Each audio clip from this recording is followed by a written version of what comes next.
chaffee daandii guddinaa dargaggoota chaffee karra milkaa'inaa ga'eessota chaffee jireenya salphisaa soonatti dabala ajaja fudhachuu sooraan isaa balaa hundee gadi fagoo.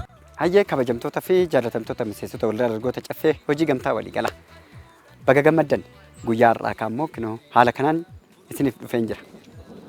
Egaa iddoon amma itti jirru kun dhimma mana jireenyaatiifis ta'e, dhimma hojiitiifis ta'e, dhimma waan hundaafuu mijatuudha.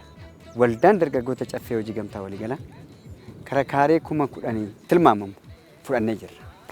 Guyyaa har'aa harkaan ga'annee jirra. Hojiitti galuufis haala dureedhaan qophaa'amee jira. Balbala shanan magaalaa Finfinneetti irratti iyyuu fudhachuudhaaf waan itti deemaa jirruuf miseensi 300 400 ol hojii kanarratti itti bobba'a harka tokkoon. Baankii Oromiyaa wajjiniin, Gadaa Baankii wajjin, baankolee adda addaan wajjin hojjechuu danda'an wajjiniin hojjechuudhaaf ni dandeenya.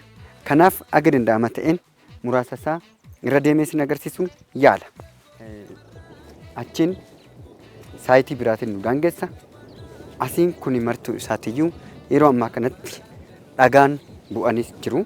Dhagaa buusnee ijaarsa caccalqabnee jirra jechaadha. Gama kanaan immoo gaara Wococaa Maaramii jedhama. Wococaa yookaan bosona Wococaatti jedhama.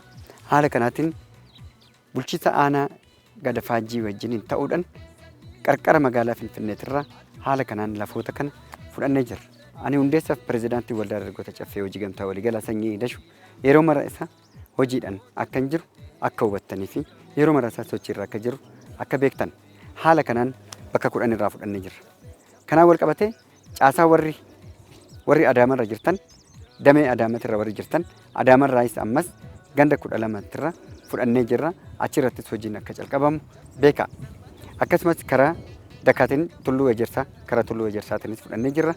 Karaa olaanootiinis immoo karaa Noonnoo Gafarsaatiin itti deemaa jirra. Sultarraayis itti deemaa jirra.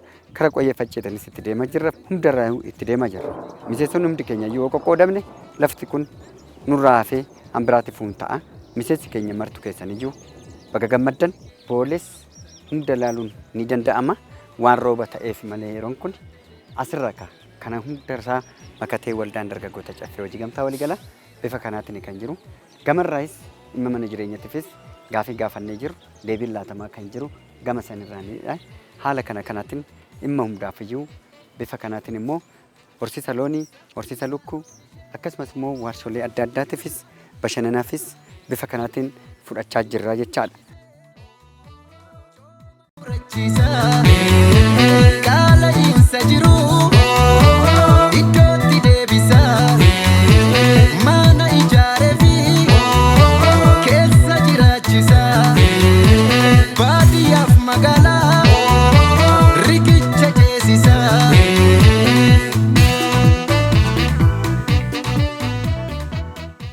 Kana fakkaataa jechaadha. Waldaan keenya yoomiyyuu taanan bifa kanaatiin qofa osoo hin ta'in bakka hundarrattiyyuu hojiitti galuu danda'a. Hundi keessaniyyuu koottaa waliin haa hojjennu. Wal qeequu dhiisaa, wal cabsuu dhiisaa, wal cimsuu calqaba, wal harkisuu dhiisaa, wal gadhiisaa. Harka wal qabadhaa, hiyyummaa irratti duulaa, walirratti duuluu dhiisaa, komii walirratti kakaasuu dhiisaa, dhaabaa. Gatiin qabu inni waan ta'eef koottaa wajjin haa hojjennu, wajjin haa dagaagnu, harka wal qabadhaatii wal jaaladhaa. Tokkummaan humna, humni immoo injifataadha. Galatoomaa warra bulaalii banaa jiraadhaa.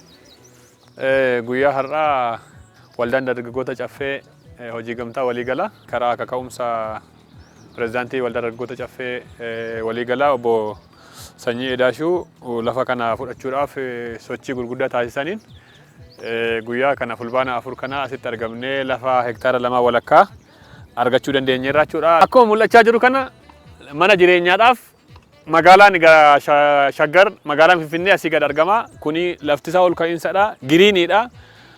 Akkuma bosonni asii marfamee jira.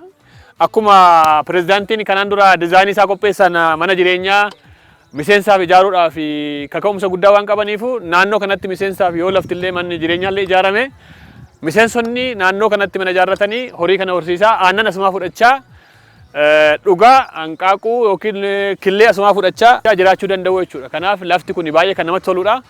Mana jireenyaaf mijataadha. Horii horsiisuudhaaf mijataadha. Guyyaan irraa fulbaana 4 bara 2017 jalqabbii irra jirra.